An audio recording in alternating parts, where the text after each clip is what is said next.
This month on Connections. Our travels begin on Chicago's near north side and a place where art comes to life. The Steppenwolf Theater is our first stop. At the Blue Line's UIC Halsted Street station, we'll head west for a ride on the rails with some of transit's biggest fans. We'll travel one stop to Racine and venture into a charming Chicago neighborhood where pasta is on the menu every day. Our destination, Little Italy. Next, we'll get back on board the Blue Line and head east with a story about a group of CTA employees who are there to keep you safe and secure round the clock. As we arrive downtown, we'll transfer to the Red Line South and a story about how the CTA is giving new meaning to the term tunnel vision. As we arrive at the Red Line's Garfield stop, we'll get ready for a short bus ride east to the site of one of Chicago's most visited museums. The Museum of Science and Industry is our last stop.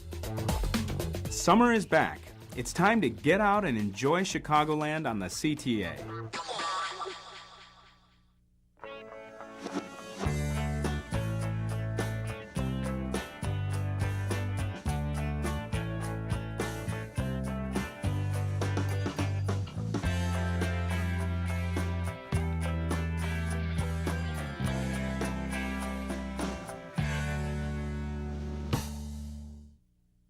Hi, I'm Dale Rivera. Welcome to Connections, where you can learn all about using public transportation in and around Chicagoland. Our area has a reputation for being world-class, from our transportation and architecture to our museums and theater. And in that category, one theater company is known for showcasing the works of some of the finest actors, directors, and playwrights around. The Steppenwolf Theater is our first stop. For 30 years, the Steppenwolf Theater Company has lit up the stage for Chicago audiences. The origins of the homegrown theater company go back to a Highland Park church basement where Jeff Perry, Terry Kinney, and Gary Sinise started the ensemble. Today, Steppenwolf consists of 36 actors and directors, including other famous names like John Malkovich, Joan Allen, John Mahoney, and Laurie Metcalf. I think Steppenwolf and its lifespan really represents something that is very characteristic of the Chicago theater movement. Started as a very small storefront theater and incrementally have grown and increased the range of what we do. Over the decades, Steppenwolf has produced well-known plays, such as A Streetcar Named Desire. But the company also prides itself on taking on new works that are artistically demanding. One of the biggest challenges is to produce new work rather than familiar work. And we feel at Steppenwolf that we are very fortunate to have the support of our audiences who've taken interest in the cultivation of new playwrights and new artists. Inside the Steppenwolf building in Lincoln Park, there are 3 performance spaces, the downstairs and upstairs theaters, and the Steppenwolf Garage. Most recently on stage in the downstairs theater, Lost Land, a play set in Hungary at the end of World War I during a period of social revolution. It centers on 2 characters in particular, one played by our ensemble member John Malkovich and another ensemble member Yasin Pienkov, and the kind of power struggle that happens between them. It's set on a vineyard in the country in Hungary, which is known for its Tokaj wine. The Steppenwolf name isn't just an icon in Chicago. The company has received national and international recognition, including a National Medal of Arts from President Bill Clinton, not to mention 3 Tony Awards. Of course, whether you're a first-time theatergoer or a season ticket holder, the best way to your seat at Steppenwolf is a seat on the CTA. The CTA is really convenient. It's a block from my house and it's a block from the theater. Easiest way to get here, and cheapest. No matter where you're coming from, the CTA can take you to Steppenwolf. Here's how.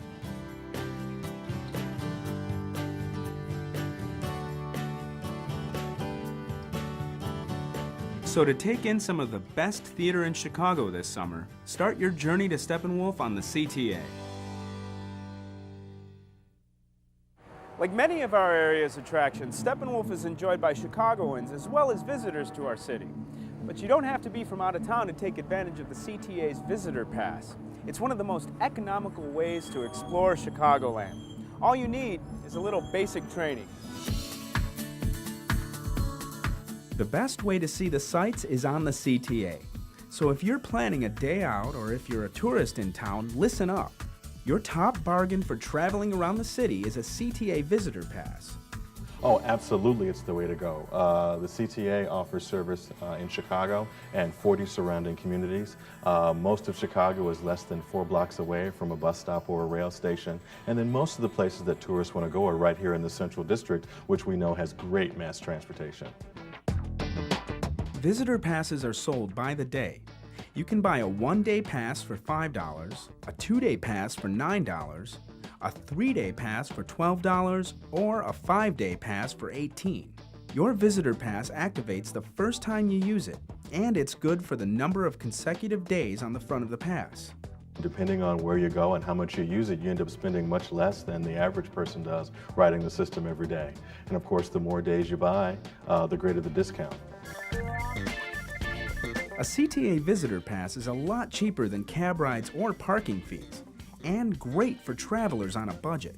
The visitor pass is economical and convenient for tourists or visiting friends and relatives who use the CTA to get around during their stay. Visitor passes are available at 26 locations throughout Chicagoland, including both airports, Hot Tix booths, and the visitor information centers at the Cultural Center and at Waterworks across from Water Tower Place. Here's a few more places to buy your visitor pass.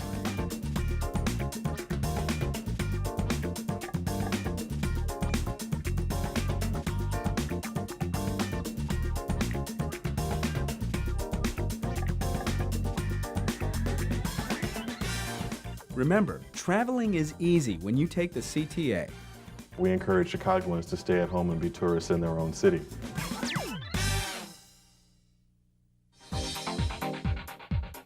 The CTA knows you're on the go, and time means everything. So why not make the switch to the Chicago Card or the Chicago Card Plus? It's the fastest way available to pay your fare. Just touch and go. When you use it every single day, you'll really notice the difference on how quick you get through the turnstiles, how quick you can load the bus, how much more convenient it is not to have to take the card out of your wallet. And now CTA customers can make the switch for free. Through July 31st, the CTA will waive the $5 processing fee. By becoming a Chicago Card Plus customer, you'll be able to manage your card online, and value will be added automatically each time your balance falls to $10. With the Chicago Card, you'll have 2 fare choices, a 30-day pass or a pay-per-use card, and you can add value at fare card vending machines. And both cards offer fare balance protection when customers register their cards with the CTA. There are a number of ways to order the Chicago Card or the Chicago Card Plus. Here's how.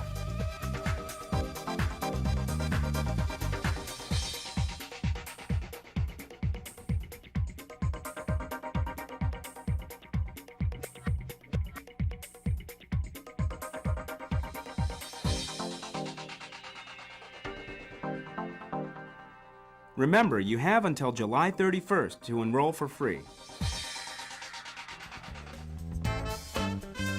Whether you're into food, music, sports, or art, there's something for everyone around Chicagoland this summer. The Mayor's Office of Special Events kicks off its summer season of fun and entertainment with the 21st Annual Chicago Gospel Music Festival taking place in Millennium Park June 3rd to the 5th. Food lovers, mark your calendar for June 24th, the start of the 25th Annual Taste of Chicago. And don't forget, as the Food Fest draws to a close July 4th, you can celebrate our country's independence the night before, on July 3rd, with fireworks along the lakefront. Of course, the CTA is the easiest way to get there, and to all the city's exciting summer festivities.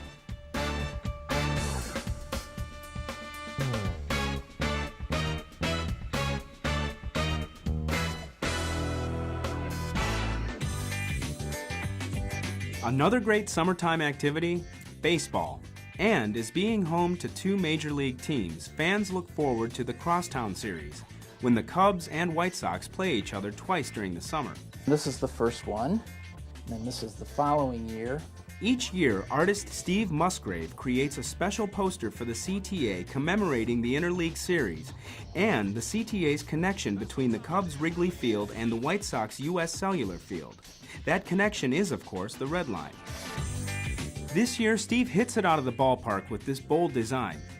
This month on June 24th, 25th, and 26th, CTA customers who take the Red Line to the remaining games at U.S. Cellular Field can pick up a commemorative poster at the Sox 35th Street station. CTA volunteers will be handing out the posters starting 90 minutes before game time, so plan to get to the ballpark early and take home a commemorative 2005 CTA Crosstown Series poster. The CTA is moving into the summer months, proudly announcing full accessibility on all of its bus routes. That's right, all 150 CTA bus routes are now fully accessible after the CTA put into service 13 air-conditioned, lift-equipped buses used on 4 University of Chicago routes in Hyde Park. It's just another way the CTA is working hard to serve the needs of each and every CTA customer. We're about to head west on the Blue Line. Riding the rails may seem routine to many CTA customers, but it's never that way for rail fans. They're part of a worldwide club that sees rail travel as a true adventure each time they step on board. This is a Brown Line train. Sound familiar? Doors closing. That's the sound of Lou Gerard's model of a CTA Brown Line train. You could say Lou likes to take his work home with him. We're done with the 2745 on the side track. It's all yours. For more than 30 years, Lou has worked as a CTA repairman by day and an avid rail fan by night. There's over 100 buildings on the railroad now. Size-wise, it's 4 by 20 in one direction and 4 by 16 in the other. And this summer, I plan on expanding it another 4 by 16 feet. A rail fan isn't just a casual term used to describe someone who loves trains. There are thousands of rail fans like Lou around the world.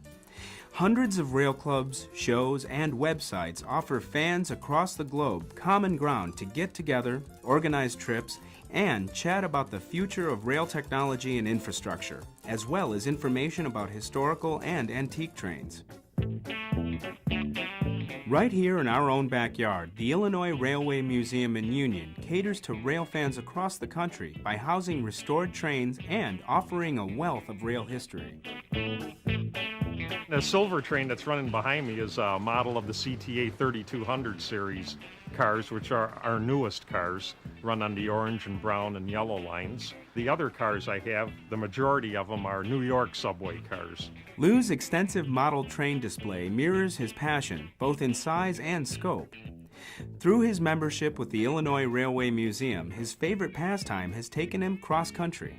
I go on trips to different parts of the country to see different trains or transit systems, and I photograph them for my own collection. And I've been photographing since I've been about 7 years old, and I probably got, an upwards of maybe 50,000 photos that I've taken. Lou has even helped restore many retired rail cars at the museum. This one train that has been running behind me here, the green one, the North Shore Electroliner, I worked on that train extensively for about 5 years. They were trains that I saw when I was a young kid going by my house in Rogers Park, and then actually getting to work on them many years later. For me, it was a dream come true. So how does one grow up to be such a die-hard rail fan? I was raised around trains. My dad worked for the railroad, the Sioux Line, for about almost 30 years, and I used to go to work with him a lot, and that's where I got it from. I was born into it, actually. Wow. Tracks! Another rail fan in the making, 3-year-old Michael Frensos shows us that rail fans come in all sizes. We live near the tracks, near the trains, and very early on he became very excited about the trains. He has a train set at home now, and he spends a lot of time building the tracks, reconfiguring the tracks, building the bridges. I think because the CTA has the elevated portion, he's very excited about that piece, and at home trying to build bridges for trains to go over things. But no matter how hard a 3-year-old tries, it's unlikely Michael's train set will match up to Lou's anytime soon.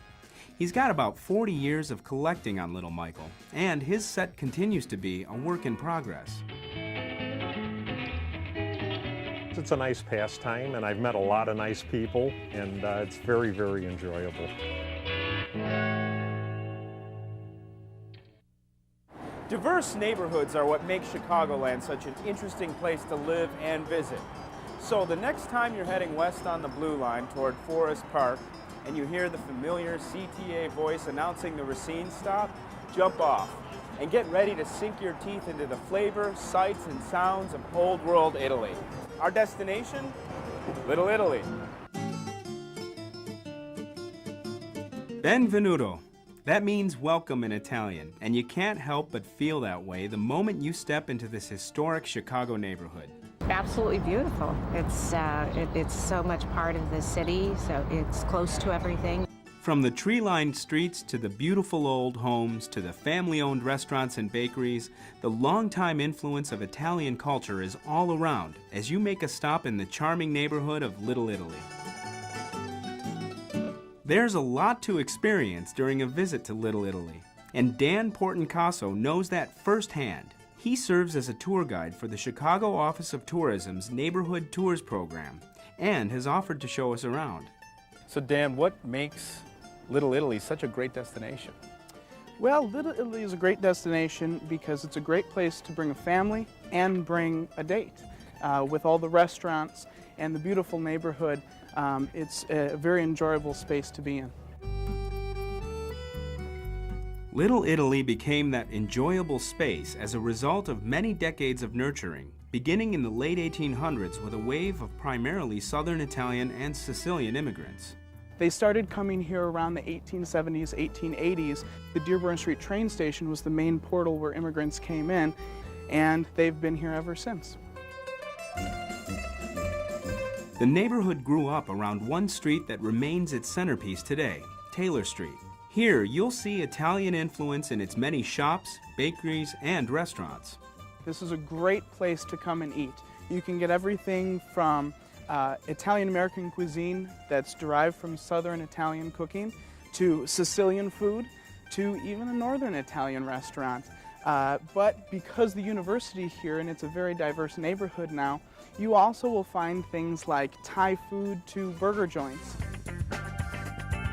The University of Illinois at Chicago brings unmistakable energy to the area. The school, with its 25,000 students, is one of Illinois' 2 publicly assisted comprehensive research campuses. Be sure to check out UIC's newly renovated pavilion for everything from concerts to cultural events. Located on UIC's campus is a museum worthy of a visit, the Jane Addams Hull House Museum. It celebrates the life and contributions of Nobel Prize winner and social activist Jane Addams. The homes along the streets of Little Italy reflect a blend of modern influence and old world charm. There are some gorgeous buildings in this neighborhood. Tell me a little bit about the housing in the area. Well, the housing, there's basically older homes and newer homes. All of them are gorgeous. They are building new construction, 2 and 3 flats with condos in them. And you have your classic Chicago 2 and 3 flats in the neighborhood. Many of them rehabbed with all the modern amenities. It's a wonderful place to live. It's a very desirable location as well because of its proximity to downtown. You'll find beautiful homes surrounding one of the area's most beautiful parks, a Regio Park. Here, you'll be able to stand before one of the world's most famous Italians, Christopher Columbus. This 9-foot bronze beauty was originally cast in 1892 in Rome for the opening of the World's Columbian Exposition. It has been majestically restored. How is the Italian religious tradition reflected in the community? Well, mainly through Our Lady of Pompeii Church. Once slated for demolition, Our Lady of Pompeii Church proudly remains standing as a symbol and literally a shrine for Italian culture. The shrine of Our Lady of Pompeii was built in 1920 for the Italian, by the Italians, for the Italian community. It was when the first flux of immigrants first came over to the Chicago area. And about 10 years ago, the Cardinal deemed it a shrine, and we had a whole resurgence. Our Lady of Pompeii is in the process of being restored to its original impressive grandeur. Come in and take a look around. Just recently opened, the National Italian-American Sports Hall of Fame, a museum dedicated to promoting and preserving the history and heritage of Italian Americans in sports. I would think is as good as the Pro Football Hall of Fame or the Baseball Hall of Fame. We have everything from Mario Andretti's race car to Joe DiMaggio's 39 uniform to Vince Lombardi's last coat as a Packer. It's endless. I mean, we have memorabilia of over 250 inductees in the Hall of Fame. Be sure to check out this display. All 11 Olympic medals belonging to swimming sensation Matt Biondi. Matt Biondi will win gold for the USA. Sports really brings people together. And there's one more thing bringing people together in Little Italy. So on a nice summer day, say you're giving a tour to a friend and you're bringing them down here, where would you say they would have to go? I would say the best place to go is Mario's Italian lemonade stand. People come from all over Chicago to visit this mom and pop stand. Open May to September. It's cash only. It's on Taylor Street. It's just a little place, very local. Sometimes the Italian ice is so good you gotta wait down the block. Some things are just worth the trip, and that's true of Little Italy. Getting here is as easy as a ride on the CTA. Here's how.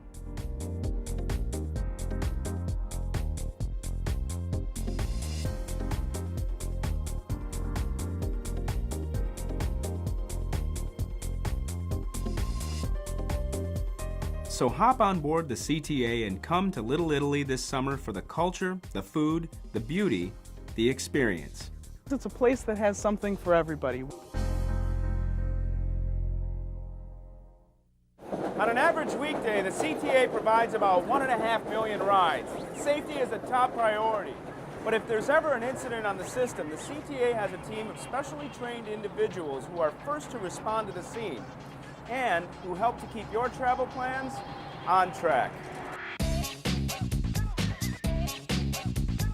The CTA has a special team to keep its operations running smoothly and safely.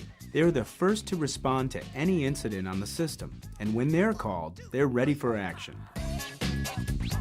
The CTA's first responders are part of Utility Services, a behind-the-scenes department of highly skilled personnel trained to handle any incident that occurs anywhere on the CTA system. They're called to the scene to address a situation. Depending on the need of the situation, we may also call other first responders, as in fire departments or police departments, but it's Utility Services' responsibility to coordinate all of CTA's activities at the scene. The CTA's utility crews work with equipment designed to do things like tow heavy buses as well as re-rail a train car. Michael D'Amico is one of the CTA's first responders. So the re-rail truck has all the necessary equipment, hopefully for every situation that we might need the equipment on that truck to put that train back on the track manually. We can go down into the subway and we can manually bring jacks and everything down and re-rail the train. The CTA's frontline team often evaluates an emergency situation on the way to a location with the help of the CTA's control center, so they're prepared to take action immediately. The first responders have received special training on everything from third rail power to modern safety concerns. In addition to the skills that they bring to the job every day, they work to enhance their skills and stay current on what they need to know in order to provide our customers with a very safe system.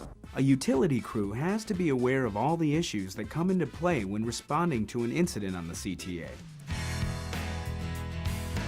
In an emergency, the CTA utility crews work alongside Chicago's police and fire departments, providing whatever assistance is needed. And while they're trained to remove any obstructions to service quickly, they never lose sight of their ultimate responsibility, the safety of CTA customers. Safety's first, and then we want to make sure our customers get on the way to their destination as quickly as possible. If you ever see the CTA's utility crews in action, remember, safety is their main concern, and they're there for you, the customer. The term tunnel vision will soon take on a whole new meaning at the CTA, as it unveils some of the coolest, state-of-the-art advertising technology around. When your travels take you underground through the CTA subway tunnels, sit back and enjoy the scenery. It's just one way the CTA is keeping you on the move.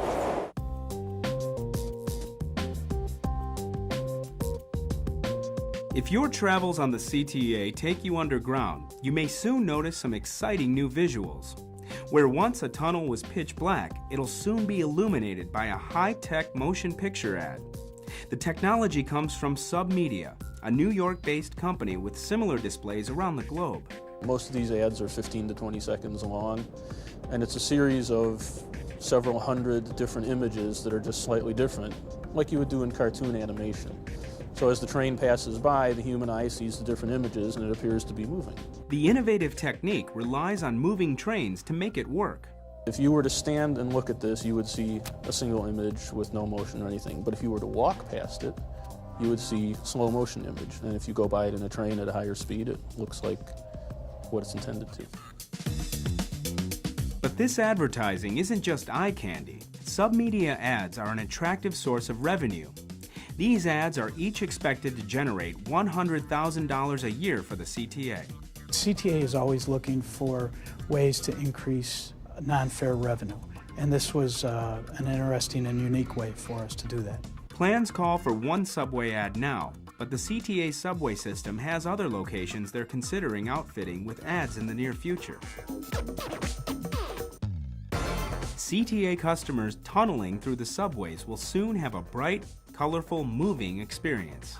Customers who ride our trains above ground are used to having windows to look out and they can see the neighborhoods and the businesses that they pass by. But for the 62 years that we've had subways in the Chicago transportation scene, there's virtually nothing to see in the subway, especially when you're between stations. Advertisers interested in advertising on the CTA's new tunnel ads should contact Submedia directly. Log on to www.submedia.com for more information. The beauty of this is it will really make the ads pop out to customers, and we think that it's something that the people of Chicago will enjoy. We're heading south on the Red Line toward Hyde Park and a famous museum that has masterfully turned the study of science into a lesson in adventure and fun. The Museum of Science and Industry is our last stop. Kids can explore the world of science this summer and have fun doing it. Just stop by Chicago's Museum of Science and Industry.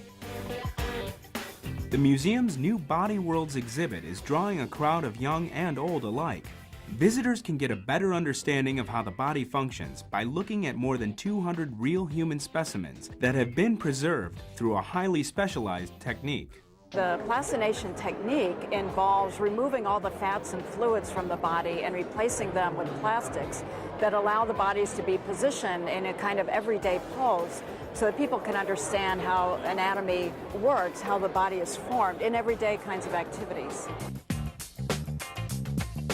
The Museum of Science and Industry does have something for everyone, from classic exhibits like the coal mine and the baby chicks to a life-size 727. Not to mention the U-505 German submarine that reopens this month. I think a museum's mission is always to bring things to the community that they wouldn't otherwise get to see. So I think it's really important for kids to get here and get exposed to that and have some fun learning about history and science and their culture. We'll take you inside the Museum of Science and Industry next month for the start of another trip around Chicagoland on the CTA. I'm Dale Rivera. See you in July on Connections. For more information about the CTA or to use the RTA's trip planner, visit our website at www.transitchicago.com. Or for customer service matters, call 1-888-YOUR-CTA. For travel information, call the RTA at 836-7000 from anywhere in the Chicago area.